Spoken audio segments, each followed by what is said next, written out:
Right. These are they're my Hebrews. They're groaning. The ones I brought them. Oh, yes, I brought them into slavery. I forgot that stupid famine plan that I had, which was supposed to be good for Joseph and ended up being great for Pharaoh and ruined everything for everyone else. Oh, what was I thinking? Ladies and gentlemen, welcome to Joel Reads Bible. I'm Joel and I read the Bible so you don't have to. This is the second chapter of Exodus. We are right in the weeds, or reads. I think you're going to understand that in a second. The Israelites are being oppressed. Okay, I don't want to bring down the energy in the room. Okay, I don't want to make everyone depressed all of a sudden. But the Israelites are being oppressed. They are being ruthlessly enslaved. And I hope that God has a plan to fix this problem that he caused. And a lot of people aren't going to like that I said that, but God did cause it. He caused everything. Macro, he caused everything. Micro, he actually caused the famine that brought all the Hebrews or Israelites to Egypt. So let's see what happens in chapter 2. By the way, if you haven't subscribed yet, you're an idiot. You're just an idiot. Like, why wouldn't you subscribe by now? You're a complete idiot. You're a moron. Subscribe. By the way, like this video. I know I just called you an idiot, but like the video. Okay, I called you an idiot. Like the video. Grow up. Just like the video, man. And also leave a comment saying that you like me. Don't call me an idiot don't do it. Guys, don't use that kind of language in the comments. Come on, please. All right, Exodus chapter 2. Now, a man of the house of Levi married a Levite woman. They're related. They're going to be related. And she became pregnant and gave birth to a son. I mean, they're related, but incest isn't wrong in this book. Come on. When she saw that he was a fine child, she hid him for 3 months. But when she could hide him no longer, she got a papyrus basket for him and coated it with tar and pitch. She placed the child in it and put it among the reeds along the bank of the Nile. Her sister stood at a distance to see what would happen to him. So it's already pretty dramatic. Now we know this story, so we'll just keep going. Then Pharaoh's daughter went down to the Nile to bathe, and her attendants were walking along the riverbank. How do you get that job? Seriously. How do you get the job of attendant? I'm guessing it's going to be just the women. But anyway, she saw the basket among the reeds and set her slave girl to get it. She opened it and saw the baby. He was crying, and she felt sorry for him. "This is one of the Hebrew babies," she said. Then his sister asked Pharaoh's daughter, "Shall I go and get one of the Hebrew women to nurse the baby for you?" So this is Moses' sister who wasn't murdered. And she's pulling a really cute plan. Hey, should I get one of the slaves who may be producing milk to nurse the baby for you? "Yes, go," she answered. And the girl went and got the baby's mother. Pharaoh's daughter said to her, "Take this baby and nurse him for me, and I will pay you." Why? You own them all. What do you... Okay. So the woman took the baby and nursed him. When the child grew older, she took him to Pharaoh's daughter, and he became her son. She named him Moses, saying, "I drew him out of the water." That's what Moses means. One day after Moses had grown up, he went out to where his own people were and watched them at their hard labor.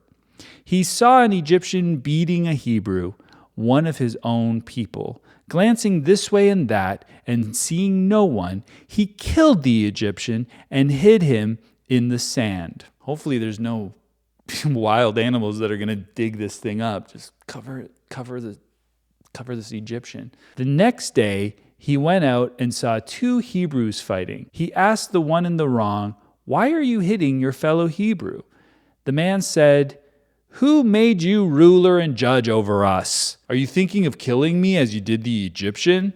Then Moses was afraid and thought, "What I did must have become known." So Moses is he's a firecracker, isn't he? He's a firecracker, and he is a son of Levi, right? He's from that clan, and that is a violent clan. So that rings true. It almost felt for a second that he was like from the tribe of Benjamin, because he was just like, he was like one of these ravenous wolves, you know what I mean? He was just like, But I can see the violence. I can see the violence there. And at first you're like, well, rightly so. Stop the Egyptian from beating your people. Although he wouldn't know that they're his people at this time, right? But now the Hebrews, now they're stuck in. They're not having a very good time of it. So they're like, what are you going to do about it? They're all very, They wouldn't be like, oh no. They'll be like, yeah, what are you going to do?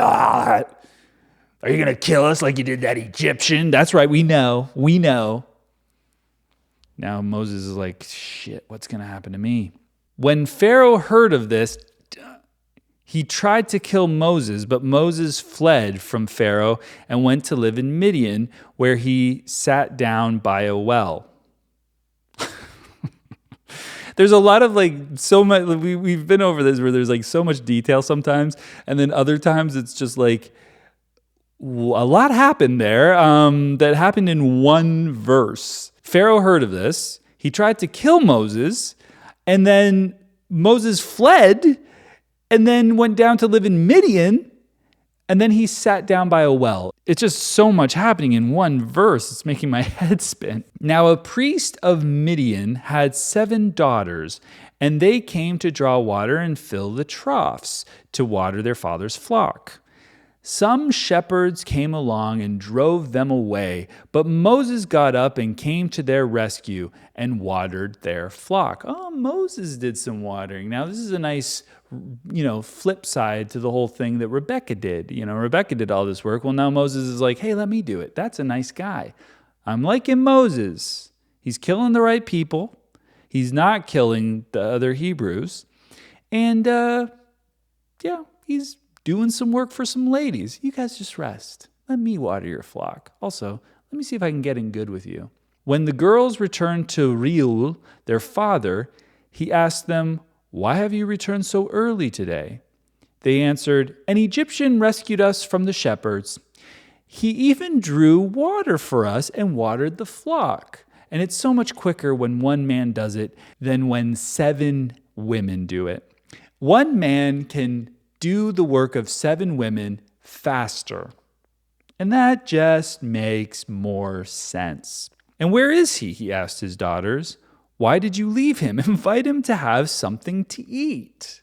This reminds me of the movie The Fugitive, or The Wrong Guy.